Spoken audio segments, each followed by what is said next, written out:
তা যাদের নিগরানিতে, যাদের নজরদারিতে বাংলাদেশ থেকে মানুষ ঢুকছে, দায়িত্ব তাদের, দায়িত্ব বিএসএফ এর, দায়িত্ব সিআরপিএফ এর, দায়িত্ব হোম মিনিস্ট্রির, দায়িত্ব অমিত শাহ।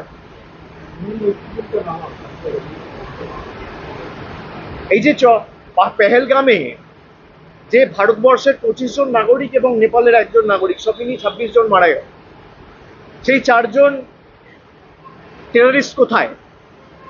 ভারত সরকারের কাছে তো কোনো জবাব নেই। আমি তো স্ট্যান্ডিং কমিটির, external affairs and ministry standing কমিটির মিটিংয়ে আমি জিজ্ঞেস করেছি, তারা আমার প্রশ্ন এড়িয়ে গেছে। আমি কোয়েশ্চেন করেছি লোকসভায়, উত্তর পাইনি। আমি লিখিত প্রশ্ন জমা করেছি, তারা কোথায়? যে 4 জন পেহেলগামে দুপুরবেলায় হত্যালীলা চালালো, সেই 4 জন কোথায়? তাদের স্টেটাস, তারা ধরা পড়েছে, তাদেরকে চিহ্নিত করা গেছে? আর বর্ডার থেকে তারা ঢুকলো কি করে?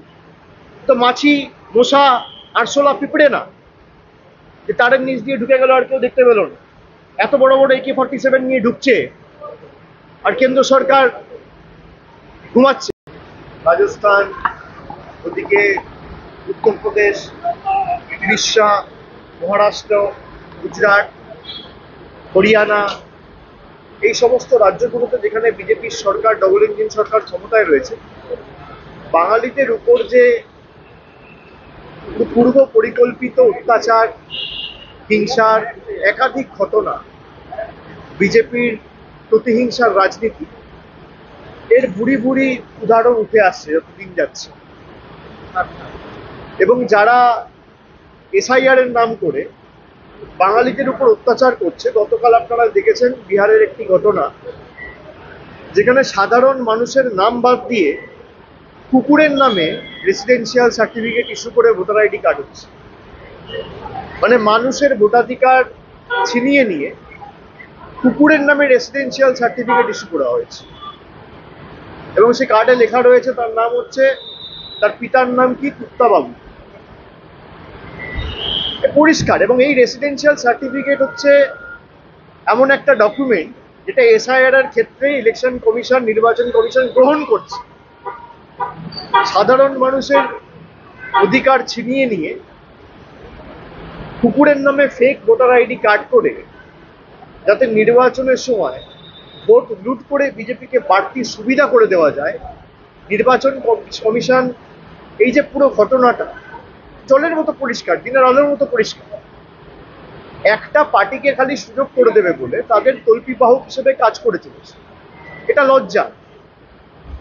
এবং বিগত দিনগুলোতেও আমরা দেখেছি 2021-এ কুচবিহারে শীতলকুচিতে যখন ইলেকশন কমিশনের আন্ডারে স্টেটের ল অ্যান্ড অর্ডার, তখন কেন্দ্রীয় বাহিনীর একজন নিরীহ একজনকে, প্রবীণ মানুষ, ভোট দিতে এসছেন, তার হাতে কিছু নেই, একটা লাঠি পর্যন্ত ছিল না, তাকে দিনের আলোয় গুলি করে মারে। কোভিডের দ্বিতীয় ওয়েভের সময় যখন এই মহামারীতে সমগ্র দেশ আক্রান্ত, তখন এক ফেজে ইলেকশন না করে 8 ফেজে ইলেকশন করেছে। 2024-এও এদের বৈমাতৃক সুলভ আচরণ আমরা দেখেছি। এবং যত দিন গেছে বিজেপির তত চাটুকারিতা, কৃতদাসত্ব এরা করে চলেছে। আমরা প্রতিবাদ করেছি, আমরা সংসদের ভিতরেও করেছি, আমরা বাইরেও করেছি। দেখুন, নির্বাচন যখনই হোক আমরা প্রস্তুত, আমরা নির্বাচন ফেস করতে আমরা সারা বছর মানুষের পাশে থাকি, আমাদের কোনো অসুবিধা নেই যখনই হোক। কিন্তু এই যে বিজেপির নির্লজ্জ রাজনীতি, বাংলায় হেরেছে বলে বাংলার মানুষের টাকা বন্ধ, বাংলার মানুষের ভোটাধিকার ছিনিয়ে নেব, বাঙালির উপর অত্যাচার, আক্রমণ, এটা তো বাংলার ইতিহাস সংস্কৃতি জানে না।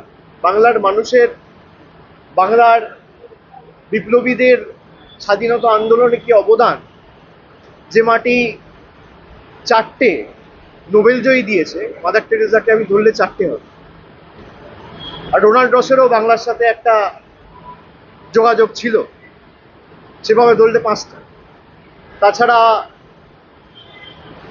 অমর্ত্য সেন রয়েছে, অভিজিৎ বাবু রয়েছে, রবীন্দ্রনাথ ঠাকুর রয়েছে। এরা রবীন্দ্রনাথ ঠাকুরকে বলে, CPM বলতো বুর্জোয়া কবি, বিজেপির সর্বভারতীয় সভাপতি রবীন্দ্রনাথ ঠাকুরের জন্মস্থান জানে। স্বামী বিবেকানন্দকে এদের কেন্দ্রীয় মন্ত্রী সুকান্ত মজুমদার বলে বামপন্থী প্রোডাক্ট। এই বিদ্যাসাগরের মূর্তি ভাঙে বিজেপির নেতারা, অমিত শাহর নেতৃত্বে। এবং যারা এসআইআর এর নাম করে বাঙালিদের উপর অত্যাচার করছে, গতকাল আপনারা দেখেছেন বিহারের একটি ঘটনা, যেখানে সাধারণ মানুষের নাম বাদ দিয়ে কুকুরের নামে রেসিডেন্সিয়াল সার্টিফিকেট ইস্যু করে ভোটার আইডি কার্ড করছে। মানে মানুষের ভোটাধিকার ছিনিয়ে নিয়ে কুকুরের নামে রেসিডেন্সিয়াল সার্টিফিকেট ইস্যু করা হয়েছে। এবং সেই কার্ডে লেখা রয়েছে তার নাম হচ্ছে, তার পিতার নাম কি, কুত্তাবাবু। পরিষ্কার। এবং এই রেসিডেন্সিয়াল সার্টিফিকেট হচ্ছে এমন একটা ডকুমেন্ট যেটা এসআইআর এর ক্ষেত্রে ইলেকশন কমিশন, নির্বাচন কমিশন গ্রহণ করছে। সাধারণ মানুষের অধিকার ছিনিয়ে নিয়ে কুকুরের নামে ফেক ভোটার আইডি কার্ড করে যাতে নির্বাচনের সময় ভোট লুট করে বিজেপিকে বাড়তি সুবিধা করে দেওয়া যায়, নির্বাচন কমিশন এই যে পুরো ঘটনাটা জলের মতো পরিষ্কার, দিনের আলোর মতো পরিষ্কার। একটা পার্টিকে খালি সুযোগ করে দেবে বলে তাদের তৈরিবাহক হিসেবে কাজ করে চলেছে, এটা লজ্জা। এবং বিগত দিনগুলোতেও আমরা দেখেছি 2021-এ কুচবিহারে শীতলকুচিতে যখন ইলেকশন কমিশনের আন্ডারে স্টেটের ল অ্যান্ড অর্ডার, তখন কেন্দ্রীয় বাহিনীর একজন নিরীহ একজনকে প্রবীণ মানুষ ভোট দিতে এসছে, তার হাতে কিছু নেই, একটা লাঠি পর্যন্ত ছিল না, তাকে দিনের আলোয় গুলি করে মারে। কোভিডের দ্বিতীয় ওয়েভের সময় যখন এই মহামারীতে সমগ্র দেশ আক্রান্ত, তখন এক ফেজে ইলেকশন না করে 8 ফেজে ইলেকশন করেছে। 2024-এও এদের বৈমাতৃষ্ণ আচরণ আমরা দেখেছি। এবং যত দিন গেছে বিজেপির তত চাটুকারিতা, কৃতদাসত্ব এরা করে চলেছে। আমরা প্রতিবাদ করেছি, আমরা সংসদের ভিতরেও করেছি, আমরা বাইরেও করেছি। দেখুন, নির্বাচন যখনই হোক আমরা প্রস্তুত, আমরা নির্বাচন শেষ করতে আমরা সারা বছর মানুষের পাশে থাকি, আমাদের কোনো অসুবিধা নেই যখনই হোক। কিন্তু এই যে বিজেপির নির্লজ্জ রাজনীতি, বাংলায় হেরেছে বলে বাংলার মানুষের টাকা বন্ধ, বাংলার মানুষের ভোটাধিকার ছিনিয়ে নেব, বাঙালির উপর অত্যাচার, আক্রমণ, এটা তো বাংলার ইতিহাস সংস্কৃতি জানে না। বাংলার মানুষের, বাংলার বিপ্লবীদের স্বাধীনতা আন্দোলনে কি অবদান, যে মাটি 4টে নোবেল জয়ী দিয়েছে, আমি ধরলে 4টে হবে। আর ডোনাল্ড রসেরও বাংলার সাথে একটা যোগাযোগ ছিল, সেভাবে ধরলে 5টা। তাছাড়া অমর্ত্য সেন রয়েছে, অভিজিৎ বাবু রয়েছে, রবীন্দ্রনাথ ঠাকুর রয়েছে। এরা রবীন্দ্রনাথ ঠাকুরকে বলে, সিপিএম বলতো বুর্জোয়া কবি। বিজেপির সর্বভারতীয় সভাপতি রবীন্দ্রনাথ ঠাকুরের জন্মস্থান জানে। স্বামী বিবেকানন্দকে এদের কেন্দ্রীয় মন্ত্রী সুকান্ত মজুমদার বলে বামপন্থী প্রোডাক্ট। এই বিদ্যাসাগরের মূর্তি ভাঙে বিজেপির নেতারা, অমিত শাহর নেতৃত্বে।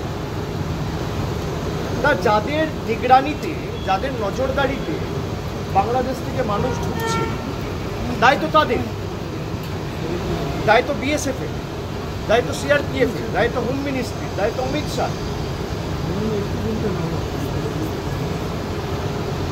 এই যে পেহেলগামে যে ভারতবর্ষের 25 জন নাগরিক এবং নেপালের 1 জন নাগরিক, সব মিলিয়ে 26 জন মারা গেল, সেই 4 জন টেররিস্ট কোথায়? ভারত সরকারের কাছে কোনো জবাব। আমি তো স্ট্যান্ডিং কমিটির, এক্সটার্নাল অ্যাফেয়ার্সের মিনিস্ট্রি স্ট্যান্ডিং কমিটির মিটিংয়ে আমি জিজ্ঞেস করেছি, তারা আমার প্রশ্ন এড়িয়ে গেছে। আমি কোয়েশ্চেন করেছি লোকসভায়, উত্তর পাইনি। আমি লিখিত প্রশ্ন জমা করেছি, তারা কোথায়? যে 4 জন পেহেলগামে দুপুরবেলায় হত্যালীলা চালালো, সেই 4 জন কোথায়? তাদের স্টেটাস, তারা ধরা পড়েছে, তাদেরকে চিহ্নিত করা গেছে। আর বর্ডার থেকে তারা ঢুকলো কি করে? তো মাছি, মশা, আরশোলা, পিঁপড়ে না, তারের নিচ দিয়ে ঢুকে গেল, আর কেউ দেখতে পেল না। এত বড় বড় AK-47 নিয়ে ঢুকছে, আর কেন্দ্র সরকার ঘুমাচ্ছে, দেখতে পায় না। পেগাসাস করে আমাদের ফোনে আড়ি পাততে পারে। নির্বাচনের সময় বাংলা দখল করবে, বিরোধী রাজ্যগুলো দখল করবে বলে। কিন্তু এদের কাছে এই খবর থাকে না। 2019-এও তো একই জিনিস হতো, 40 জন আধা সামরিক বাহিনীর জওয়ান মারা গেছিল এদের গাফিলতির কারণে। আমি বলছি তৎকালীন জম্মু অ্যান্ড কাশ্মীরের রাজ্যপাল লেফটেন্যান্ট গভর্নর সত্যপাল মল্লিক বলেছে। এখন যে লেফটেন্যান্ট গভর্নর মনোজ সিনহা সে বলছে ইন্টেলিজেন্স ফেলিওর। তাহলে ইন্টেলিজেন্স চিফকে আপনি আবার এক্সটেনশন দিলেন কেন? কি কম্পালশন রয়েছে?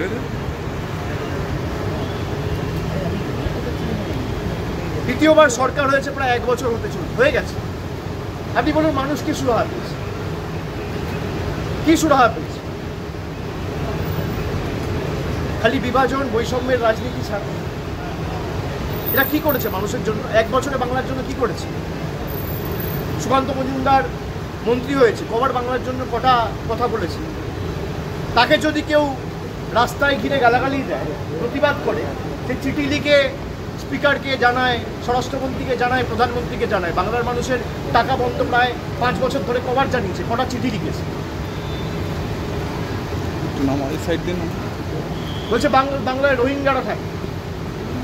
কত রোহিঙ্গা আছে দেশে, বিশ্বে, এদের কাছে কোনো তথ্য রয়েছে? তো অসমীচীন, অশিক্ষিত, জানে না।